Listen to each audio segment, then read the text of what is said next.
Welcome to Cliff on Cars and Things. I'm Cliff.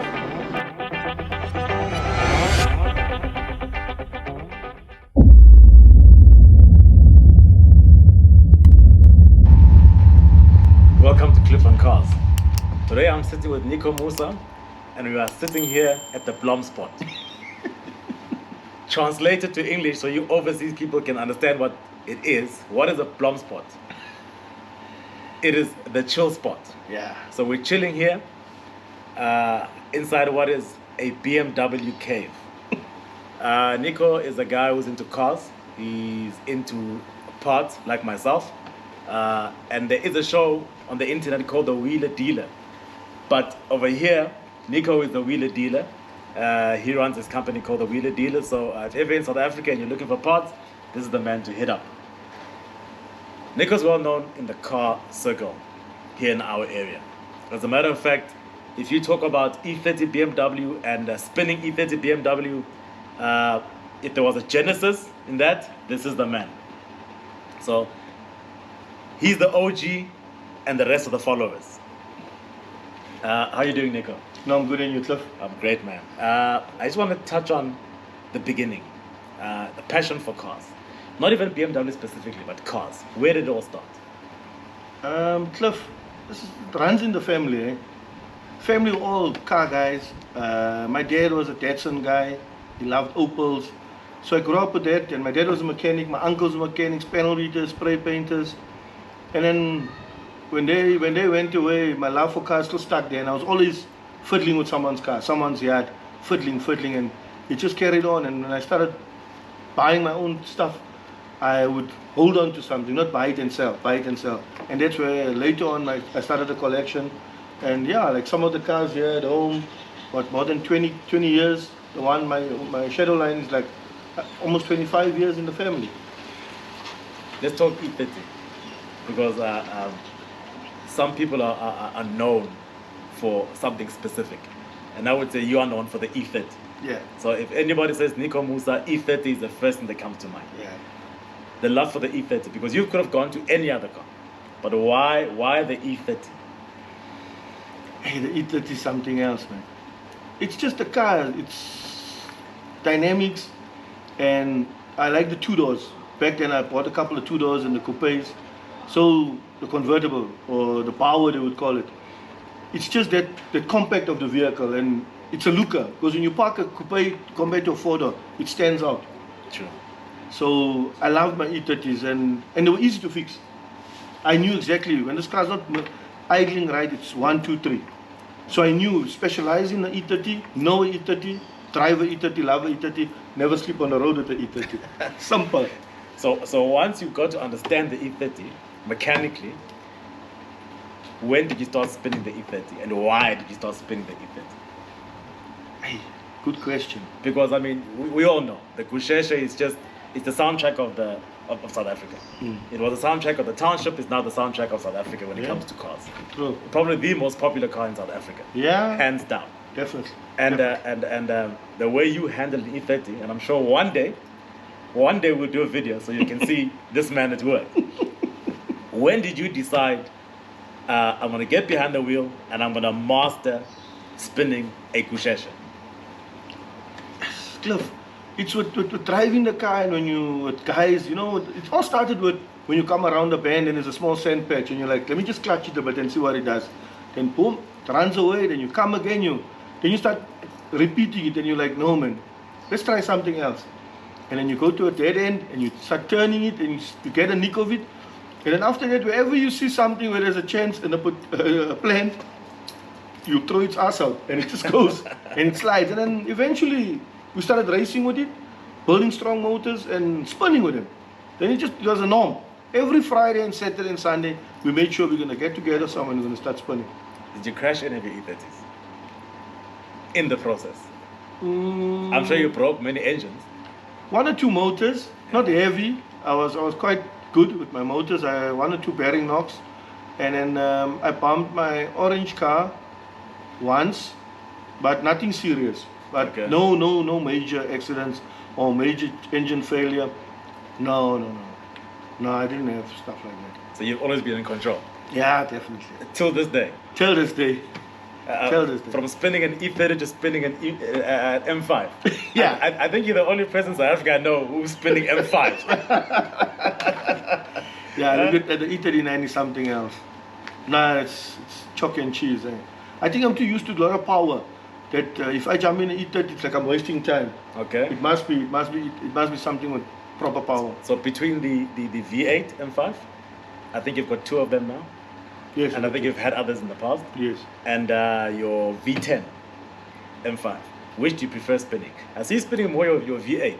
V8 I play with. V10's got a sensitive gearbox, so Okay. I would play with it from time to time, but nothing crazy. Okay. But the E39 is manual. You take your foot off the clutch, you accelerate, it makes power all the time. One of your V8 M5s is dubbed the problem child. Yes.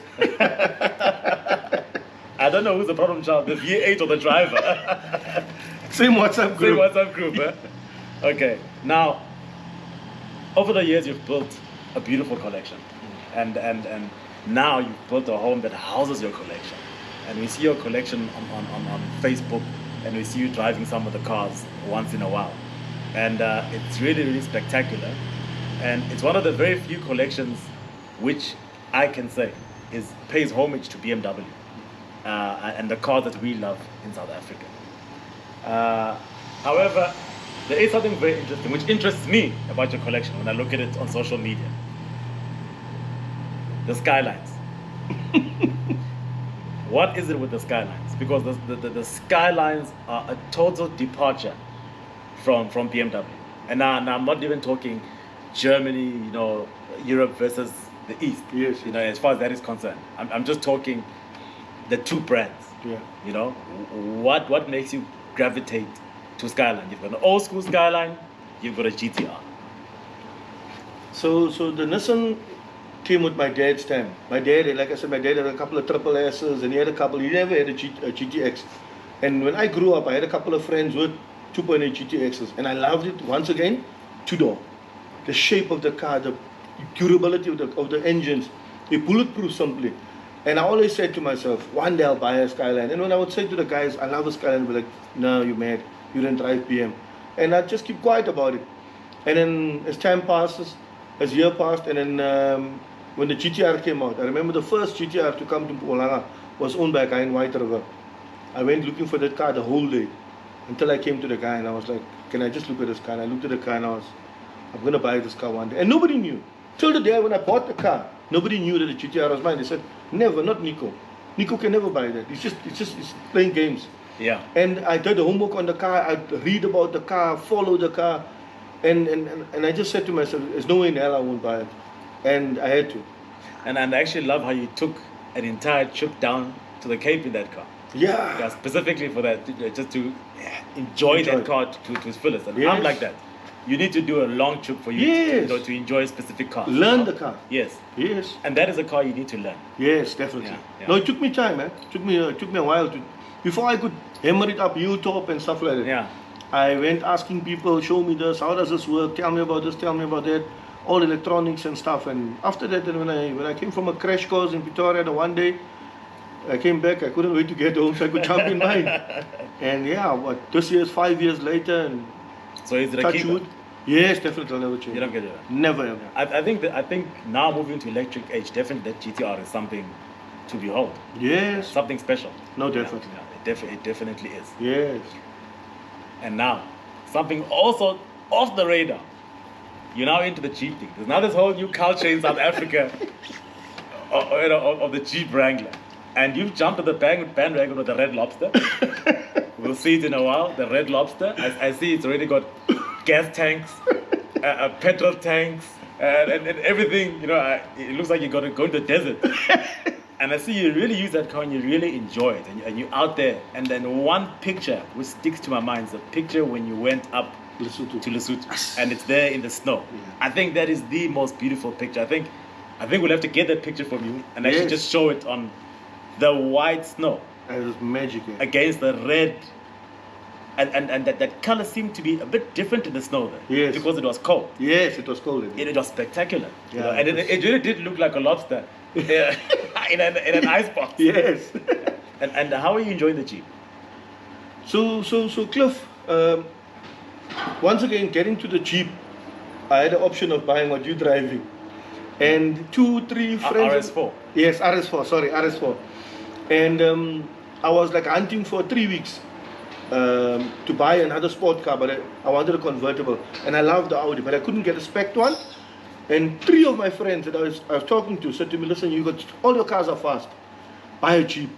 And then I spoke to 1, 2 guys in Mars. They said to me, Nico, very nice car, this, that. And I said, you know what, let me try it out. And I'll be honest with you, the best thing I ever bought. Because in a Jeep, you're not going to drive 220. True. You're not going to drive, if you drive 160, you're going to be all over the road. So Jeep was my calming tablet. Okay. So when I jump in my Jeep, even if I'm driving 60, and I'm going to get there in peace, and it's a nice drive. No drifting, no drifting, no monkey tricks. And when I bought the Jeep, I got my Jeep, I think, good 3 years now. Got it in 2020. Not a day's problems. And it's a very, very, very, very nice thing. What motor do you have in your? Mine is a 3.6 V6. 3.6 V6. V6, yeah. I would also go for the V6, not the diesel. No. I was told not to go for diesel because I'm a petrol head. And petrol being my passion. The guy said, Nicholas, you're going to go for the diesel, you're going to be very, very disappointed because they're very, very slow. Your rooftop, the removable rooftop on your Jeep. I see they all come in black. However, your rooftop together with a spare wheel carrier, I see are color coded, and it's all lobster red. Did you buy it like that? No, I did it myself. The spare wheel cover is actually from a G-Class, Mercedes-Benz. Oh, really? I incorporated, I made a modification, and I made it fit there. Wow. And what makes it look spectacular is that it actually doesn't look like it's a job top Jeep. You know, so it looks as if it's a fixed vehicle. Yes. And then obviously, and that lobster red is just stunning. Yes. Because I don't like the black top on the Jeeps. I just think it looks very cheap. That material, that plastic that they use in it. The soft top. Yeah, I've got a soft top. It's here in storage. Yeah. I've never used it. I'm not a fan of a soft top on the Jeep. I'm not a fan. It doesn't look nice. It's like you say, when it's closed, it doesn't look nice. Yeah, not for me. yeah. No, it doesn't sit with me. Let's talk 4.8 IS. Oh, magic. 4.8 IS X5. The beautiful car. I'll tell you, Vincent, my brother, had the 4.8. Yes, for years. IS. Yeah. We were driving to Durban from Joburg. Not far of Joburg, we decided to start racing. And I was in an ML55 AMG. He's in the 4.8 IS. And long story short, I was arrested. And had to attend court the next day, paid 30,000. Right? However, one thing that impressed me about a 4.8 IS, the ML55 is a supercharged V8, whereas the 4.8 is normally aspirated without a supercharger, without a turbo. The 55 comes out of AMG. It's an AMG project. Yes. However, the 4.8 was not an M Sport project. No, it was supposed to be actually. There's a sad part that BMW didn't make it an M. It's supposed to be an M. However, for not being an M, that car was neck and neck with an AMG. Amazing. And for not being an M car. Yes. And I always tell people, look, you can say what you want to say about the 55 model, but never discount that 4.8. Oh, yes. Because for just being a standard BMW motor, it is a strong car. Proper. And that is the first time we actually saw SUV handling. Was that 4.8 IS? Yeah. Because that thing handles so well. Too good. I'm telling you, Cliff, I went down to Bloemfontein one day with my car. We were 4 in the car. No, 3. I was lying in the back seat because I just came out of hospital the day before. I come from an operation, back operation. And I went to look at an X6M that was for sale in Bloem. Now there we go. BMW fanatic. Comes out of a hospital with a back operation. Bloemfontein. It's almost 1,000 kilometers from here. I'm telling you, I promise you, Cliff, I was hammering that car around the bends.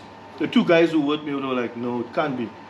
There's something I did to that car. And I bought my car, I did just over 80,000 o'clock. That car was brand new. But it was the most amazing car. Even now, before I sold it to my brother last year, my heart was very sore because that car would stand for 6 months. Suspension, drop, everything. You start it, it resets, you jump into the car, you throttle it around the bends, no oversteer. The car would handle like this, chalk and cheese. That 4.8 is phenomenal. Yeah. The Hey, suspension, the 4.8 was way advanced. Yes, for its time. To the ML55. It was a good car. No lie. We drove the 4.8 with my brother from Bloemfontein. We went to Bloemfontein to the first Makufa Jazz Festival. And we got there and we spent all our money. We spent all our money on having a good time. Yeah. We filled that 4.8 up, right? I drove it at 80 k's an hour on cruise control. We drove that car to Nelspruit. 4.8, unbelievable. And then that's a shy. heavy. That's a shy on 1,000 kilometers. Yeah, huh? they're not that heavy, eh? They're not that heavy. Those cars are not that heavy. I was like, you could not do it with the ML55. No, never. That is a gas car. No, that supercharger sucks the fuel. Well, that's very interesting, Nico. And I think I saw you standing behind me there. Is that the E30 with the 2JZ motor? Yes. What made you decide to go that route? I've seen other people do that. And you're a BMW fanatic. What would make you drop the E30 motor, the 325, and go for something Japanese? So actually that car I bought 2J, but Yeah. it was a stock car, it was silver in color, it stood for many years. Yeah, I saw the project actually as you were Yes. updating, yeah. So when I bought the car, I thought, I'm gonna make this just some spin car. So let me not do anything to it. And then my younger son was like, no man, daddy. I was reading about these cars. These cars do this and they do that and they do this. Come, let's build this car.